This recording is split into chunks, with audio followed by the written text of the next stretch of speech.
ہوں گی کوئی مکمل تعریف نہیں کر سکتا. یہی بات اہل بیت اطہار کا آپ نے فرمایا. آئیے میں ذکر شروع کروں سیدہ کائنات مکتومہ کائنات سیدہ فاطمہ الزہرا سے. یہ اہل بیت کا ذکر ہم کیوں کرتے ہیں؟ اس لیے کہ میرے آقا صلی اللہ علیہ وسلم نے اہل بیت کی محبت کے صلے میں وہ نعمت دی ہے اور اس نعمت کا وعدہ کیا ہے کہ کائنات کے اندر کسی بھی عبادت پر آپ کو وہ نعمت نہیں مل سکتی جو محبت اہل بیت پر. نماز کا ثواب اور ہے, حج کا ثواب اور ہے, زکات کا ثواب اور ہے, صدقات کا ثواب اور ہے, کسی غریب کے سر پہ شفقت کے ساتھ ہاتھ رکھنے کا ثواب اور ہے, کسی کی شادی کرانے کا ثواب اور ہے, ماں باپ کے چہرے کو پیار سے دیکھنے کا ثواب اور ہے, کسی کو پانی پلانے کا ثواب اور ہے, کسی کو کھانا کھلانے کا ثواب اور ہے, تلاوت قرآن کا ثواب اور ہے, اذان کا ثواب اور ہے. لیکن محبت اہل بیت کا صلہ جو ہے وہ کسی عبادت پر وہ صلہ نہیں ملتا جو صلہ محبت اہل بیت پر ملتا ہے. محبت اہل بیت کا صلہ کیا ہے؟ سنیو یہاں سے لے کے وہاں تک توجہ کرے. ہم پاگل نہیں ہیں جو اہل بیت کی محبت کی بات کرتے ہیں, لیکن بات آگے بڑھانے سے پہلے یہ ضرور ہم اہل بیت کی محبت کی بات صحابہ کرام کے احترام کے ساتھ کرنا چاہتے ہیں. اس لیے کہ ہمارا مسلک ہے اہل سنت کا ہے بیڑا پار اصحاب حضور نجم ہے اور ناو ہے.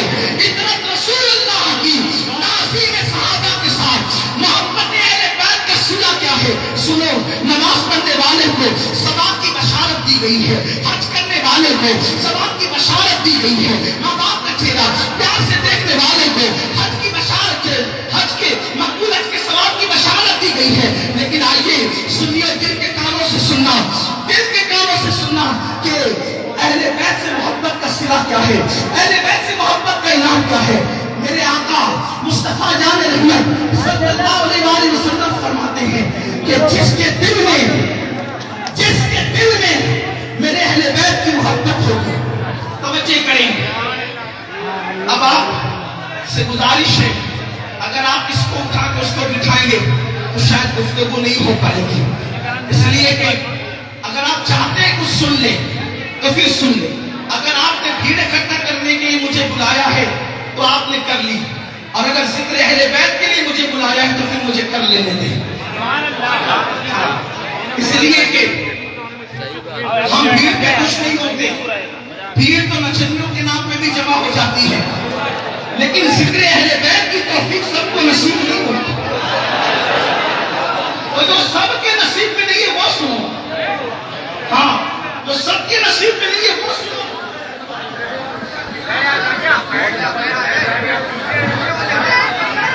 ذکر اہل بیت سننے والوں, محبت اہل بیت کا صلہ کیا ہے؟ ایک دن مصطفیٰ جان رحمت حجرہ فاطمہ الزہرا میں تشریف لائے. 4 تن پہلے سے موجود تھے, ایک تن سیدہ, ایک تن باب مدینۃ العلم, فاتح خیبر, عقیق رسول, زوج بطول, خاتم ولایت, فاتح خیبر, فاتح بدر حنین, معبود کعبہ سیدنا علی کے مرتضیٰ کرم اللہ تعالی وجہہ کریم. دوسرا تن, تیسرا تن حسن مجتبیٰ جد غوث الورا امام حسن مجتبیٰ کا تیسرا تن. چوتھا تن شہید کربلا امام عرش مقام امام حسین کا 4 تن. یہ 4 تن جمع تھے. حضور تشریف